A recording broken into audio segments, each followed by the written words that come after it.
Assalamualaikum warahmatullahi wabarakatuh.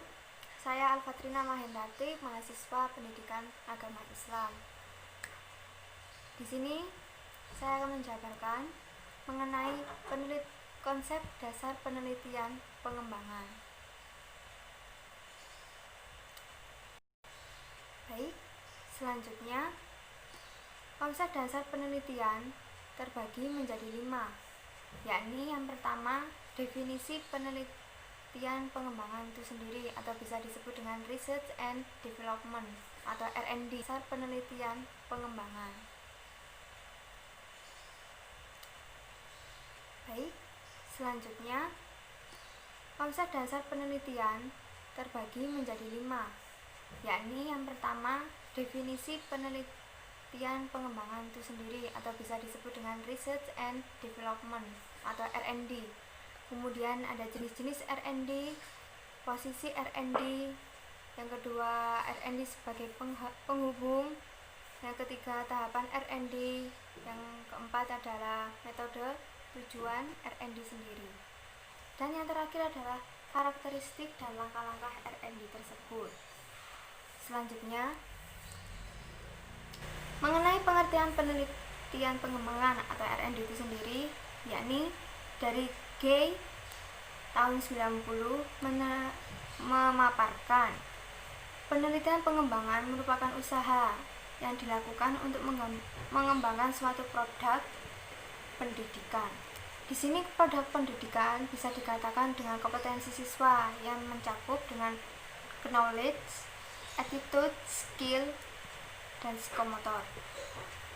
Dan yang kedua adalah oleh Borg and Gall tahun 83 mengatakan proses yang digunakan untuk mengembangkan dan memvalidasi produk penelitian. Itu yang pengertian dari penelitian pengembangan. Dan yang selanjutnya, yakni jenis-jenis penelitian. Di sini jenis-jenis penelitian ada 5. Yang pertama adalah dari segi bidangnya, bidang keilmuan, yaitu bisa mencakup akademis, profesional, dan institusional. Yang kedua yaitu dari segi tujuannya, ada tujuan murni dan terapan. Yang ketiga dari metodenya, ada lumayan banyak ini dari segi metode, yakni expository, eksperimen, naturalistik, policy research, and evaluasi, dan sejarah R&D itu sendiri. Yang keempat, tingkat eksplanasi. Dari tingkat eksplanasi ini terbagi menjadi 3, yaitu deskriptif, komparatif, dan asosiatif.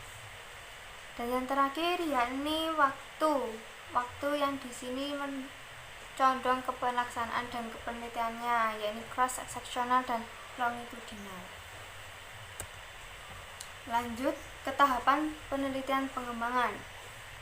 Di sini tahap penelitian pengembangan ada 3, yaitu yang pertama adalah need assessment, bahwa dalam penelitian membutuhkan analisis kebutuhan.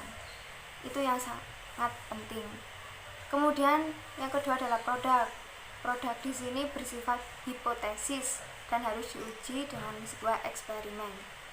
Yang ketiga adalah applied research, yaitu mengaplikasikan penelitiannya ke implementasinya, pengaplikasian atau penerapannya. Selanjutnya, mengenai metode penelitian pengembangan. Metode penelitian pengembangan di sini terbagi menjadi 3, yaitu metode deskriptif, evaluatif, dan eksperimen.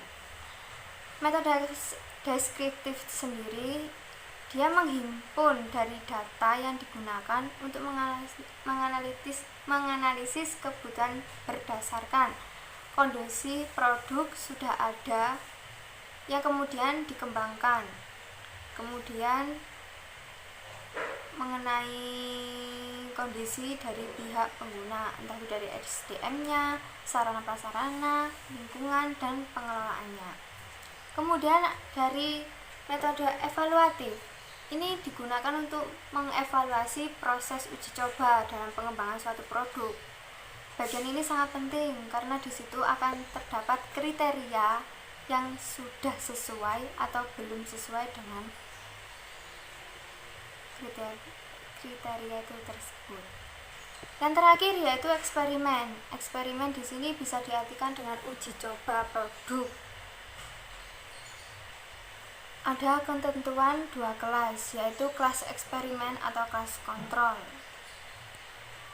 Kelas eksperimen itu yakni kelas yang digunakan untuk uji coba produk, dan kelas kontrol di sini tidak menggunakan, tapi menggunakan produk pembandingnya.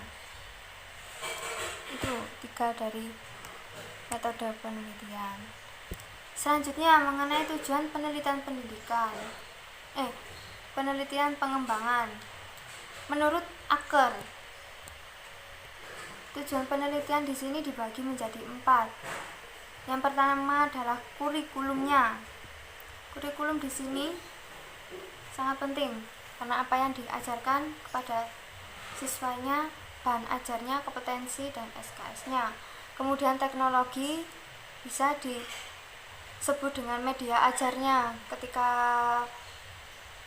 pada proses pembelajarannya, itu yang diteliti juga. Kemudian pendidikan guru dan didaktis. Pendidikan guru di sini juga penting menentukan seberapa mana dia paham dengan adanya pendidikan. Yang keempat yaitu pelajaran dan instruksi.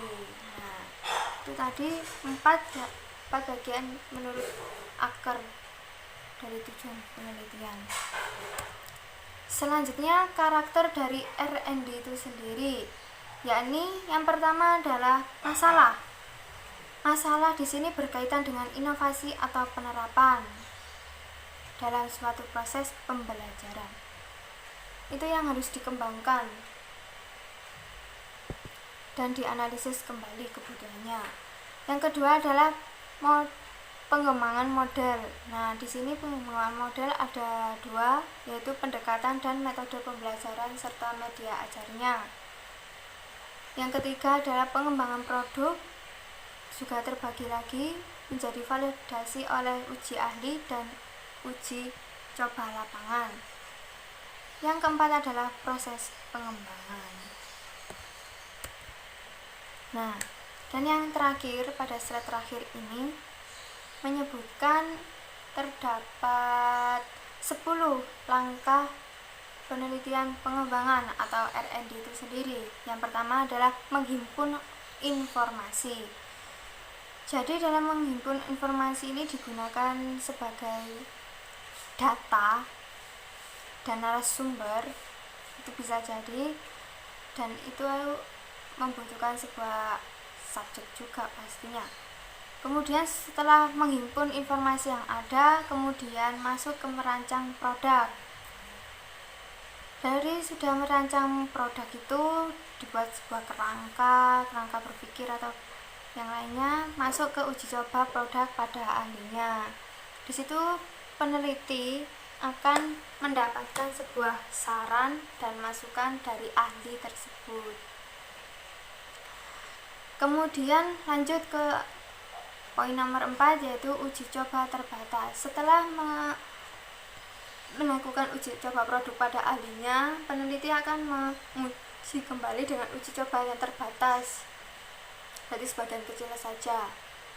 Bagaimana penelitian yang saya kerjakan ini, apakah menunjukkan hasil atau tidak? Nah, itu yang digarisbawahi. Yang kemudian lanjut ke nomor 5, yakni revisi produk. Dari uji coba terbatas akan terjadi revisi produk, bagian yang tidak sempurna akan diperbaiki lagi. Lanjut yang keenam, uji coba besar. Nah, ini yang lebih besar lagi. Tadi terbatas, sekarang besar lagi. Tetap ada revisi operasional, kemudian ada revisi operasional besar, kemudian lanjut ke final atau revisi produk. Ini revisi produknya yang benar-benar sudah jadi, maksudnya mau setengah jadi gitu, sebelum masuk ke implementasi atau validasinya. Nah, Itu termasuk langkah-langkah dari R&D tersebut.